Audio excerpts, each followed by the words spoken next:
empty. The only thing I can see is my own silhouette. I'm getting stronger, step by step. The clock is ticking, but there's no time for regrets. I've been flying from town to town, from London to Taiwan. I've been all around the globe trying to protect your soul. नए vlog में आपका स्वागत है। तो जैसे कि आपने पिछले व्लॉग में देखा, मैं भोगल आया हुआ हूँ दिल्ली में यहाँ पे, और अभी यहाँ पे सुबह हम कॉफ़ी पियेंगे। अभी सुबह के 6:30 बजे बाय द वे, तो हम कॉफ़ी पियेंगे and then will proceed to Nainital, जो कि यहाँ से लगभग 320 किलोमीटर की दूरी पर है। बाकी इन्फॉर्मेशन में जैसे जैसे आगे हम बढ़ते जाएंगे वैसे वैसे देता रहूँगा। So watch the entire vlog and please don't forget to subscribe. Thank you.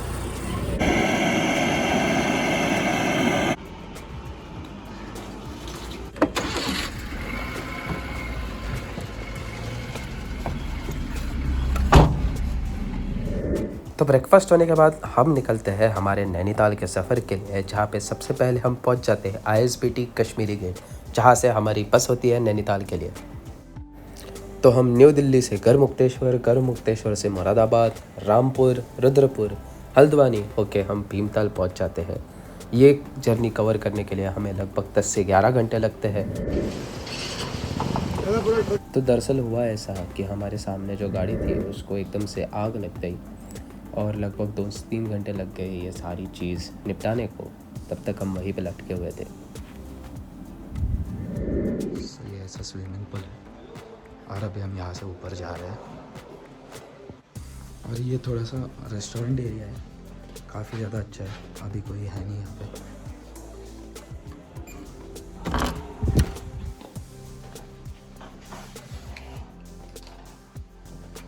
So overall काफ़ी बड़ी रूम है एंड आप देख सकते हो अच्छी खासी रूम है एंड हम देखते भी है व्यू भी काफ़ी सही है यहाँ से पहाड़ का। ओवरऑल चीज़ भी सब है, इन्होंने केटल वेटल सब सारा ही चीज़ दे रखा है, तो कोई चक्कर ही नहीं है, ऑल गुड। ऐसे वॉशरूम्स भी क्लीन है। इस होटल में स्टे कर रहा हूँ, उस होटल का नाम है मेराक होटल्स एंड रिजॉर्ट्स, जो कि भीमताल में है। एंड मैं यहाँ पे इसीलिए स्टे कर रहा था क्योंकि मुझे नैनीताल के साथ साथ भीमताल भी थोड़ा सा एक्सप्लोर करना था। तो मैंने सोचा कि चलो यहाँ पे होटल बुक कर लेते हैं। यहाँ से लगभग 40 किलोमीटर, 35 से 40 किलोमीटर की दूरी पर नैनीताल है। तो आप सुबह अगर 7 बजे निकल जाओगे तो आप पहुँच जाओगे आराम से नैनीताल, और 1.5 दिन में आपका नैनीताल हो जाएगा।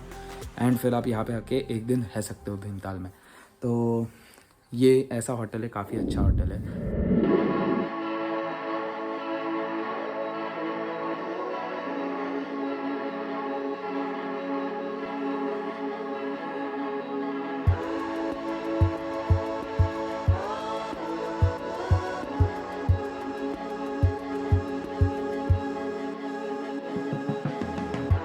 तो अभी पीछे ना थोड़ा सा शोर था, तो मैं थोड़ा सा बाजू में आ गया। तो आपने अभी जो पीछे स्टैचू देखा वो है गोविंद वल्लभ पंत जी का। उनके बारे में एक सिग्निफिकेंट चीज़ बताऊँ तो, अगर आपने देखा होगा मेरे वीडियो में, जो मॉल रोड था उसको 2 डिविजन्स थे। तो एक अपर मॉल रोड था, एक लोअर मॉल रोड था। तो अपर मॉल रोड था जो कि सिर्फ ब्रिटिशों के लिए खुला था जब ब्रिटिश यहाँ पे रूल करते थे, और जो लोअर मॉल रोड था वो सिर्फ इंडियन लोगों के लिए था। तो ये जो पंडित जी थे, ये हर रोज़ और उस टाइम पर 50 रुपये का फ़ाइन था अगर कोई इंडियन ऊपर के रास्ते पे आए तो वो फ़ाइन पे करके ऊपर चला करते थे। तो एक दिन उनसे तंग आके उन्होंने ऊपर का मॉल रोड भी इंडियंस के लिए चालू कर दिया, इसीलिए उनका स्टैचू यहाँ पे लगा है। एंड अच्छी बात यह है, जो लोग महाराष्ट्र से वीडियो देख रहे हैं, कि राम सुतार नाम के एक स्कल्पचरिस्ट है जिन्होंने ये जो स्टैचू है ये इसको बांधा है। सही।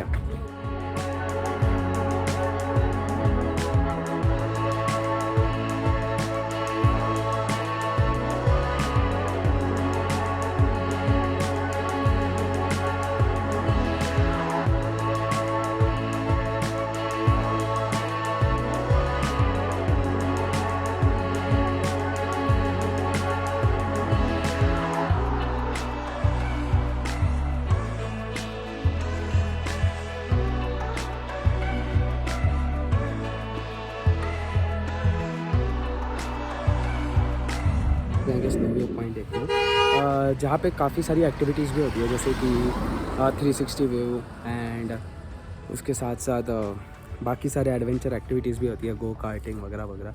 वो सब मैं आपको छोटे छोटे क्लिप्स में दिखा दूँगा। बट स्नो व्यू पॉइंट का एक सिग्निफिकेंस ऐसा है कि वहाँ से जो 3 पहाड़ है, नंदागुंटी, त्रिशूल और त्रिकोट, ये हिमालयन रेंजेस है, लगभग 320 किलोमीटर के दूरी पे है। पर अगर वेदर क्लियर होता है तो वो यहाँ से दिखते हैं। सो वो हम देखेंगे एंड देन हम आगे की जर्नी जो है वो कवर करेंगे।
सो अभी हम आए यहाँ पे स्नो व्यू पॉइंट को विज़िट करने, और जैसे ही हम यहाँ पे,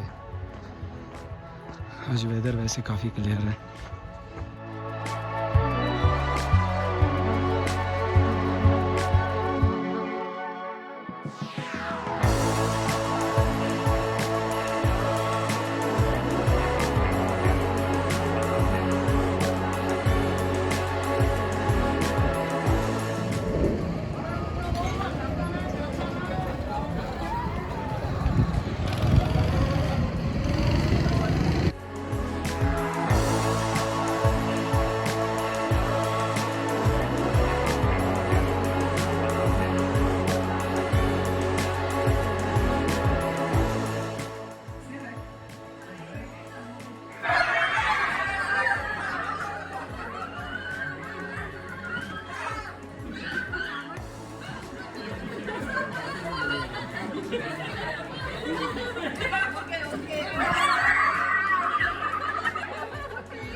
तो थोड़ा सा इन्फॉर्मेशन नैनीताल के बारे में। तो ऐसा बताया जाता है, एक पौराणिक कथा है इस जगह के बारे में, कि जो राजा दक्ष थे, उनकी बेटी सीता यानी कि माँ पार्वती, इनको शंकर जी से प्यार था, और इन्होंने शंकर जी से गंधर्व विवाह कर लिया था।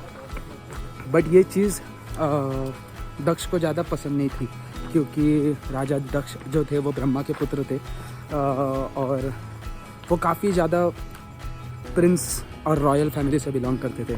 और जो शिवजी थे वो कैलाश पर्वत में रहा करते थे, और उनका एक वेशभूषा करने का तरीका अलग था, तो उन्हें ये मंजूर नहीं था। बट तब भी माँ पार्वती ने ये शादी कर ली।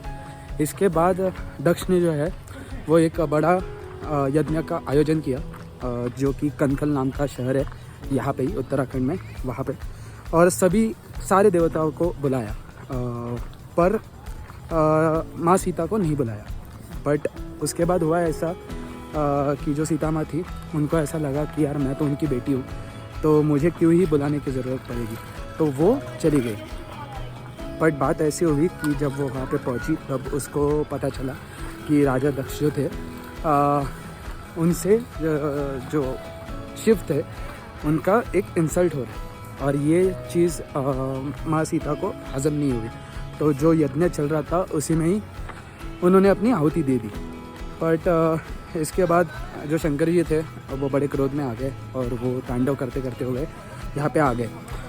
और इस चीज़ से सारे देवता जो है वो डर गए कि अगर, जैसे हम सभी को पता है कि अगर भगवान शंकर अपनी तीसरी आँख खोल दे तो इस धरती का नाश हो जाएगा।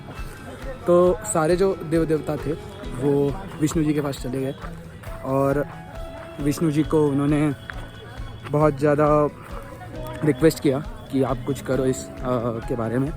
और तभी विष्णु जी थे, उन्होंने अपने हाथ में जो सुदर्शन चक्र था वो छोड़ दिया और वो सीता माँ के शरीर को लगा और उसके 52 पार्ट्स हो गए, जिस 52 पार्ट्स को हम अभी शक्तिपीठ के नाम से जानते हैं। उसमें से जो एक शक्तिपीठ है वो हिंदुज माता मंदिर, वो पाकिस्तान में है, और बाकी 51 शक्तिपीठ जो है वो यहाँ पे है। तो इसको नैनीताल इसीलिए कहते हैं क्योंकि जो माँ सीता का राइट आई था वो यहाँ पे गिर गया और यहाँ पे शक्तिपीठ की आपत्ति हुई, तो नयनताल यानी कि नैनीताल, ऐसा इसका एक पौराणिक हिस्ट्री है। तो दूसरी हिस्ट्री के बारे में हम बात करें जो कि थोड़ी सी